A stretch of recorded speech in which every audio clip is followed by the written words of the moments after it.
سلام عليكم يا لطيفين.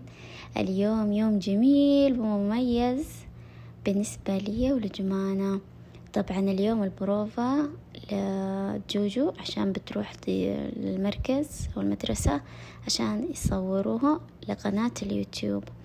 وطبعا هذه التسريحة هم اللي طلبوها، يبغوها كذا الكل أنشودة، يعني تسريحة مميزة، يعني مختلفة. فجاء من حظ جمانة تسريحة كذا يبغوها على تحت، بس مرة طلعت حلوة. مع اني يعني نعرف التسريحات كثير، بس يلا.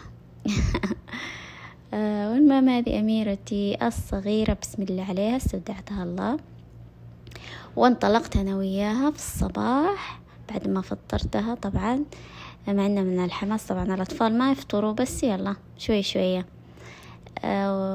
ورحت وديتها هناك وجلست أنتظرها ودلعتها. طبعا شلت أغراضها، يبغوا غيار ثاني عشان ما يتوسخ الفستان، بس وقت التصوير وبعدين يغيروا. وطلعت وممنوع أني أطلع أصورها، فانتظرتها أغير لها ملابسها عشان ما تستحي، لأنه ما عنده سوستة يبغى لها يعني من فوق. وبس وخلاص ورجعت، خليت أبوي يرجع يروحها.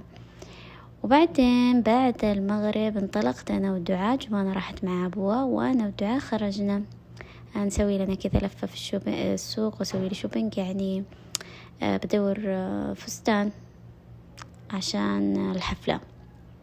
ومحترم أنا عارفة ألبس طقم ولا ألبس فستان، يعني بدام إنه قاعة وما فوق كل النساء طبعا. فجلست هنا لفينا كذا محل تشوف تخفيضات، وهنا الدعاء طبعا عشقها الموهيتو اشترت لها، وجالسة انتظر هنا محل اكسسوارات في بالها خاتم تبغى تشتريه، وأمرنا لله يلا عن عيون دعدع. ويلا انتظرنا وخلاص، والحمد لله خلصت واشترت وارتاح ضميرها. أنا رجعت اشتريت لي من هذا المحل اللي بقبة يبيع ايس كريم، مرة ايس كريم ولذيذ وبنكهات، دايما لما نطلع نشتري منه.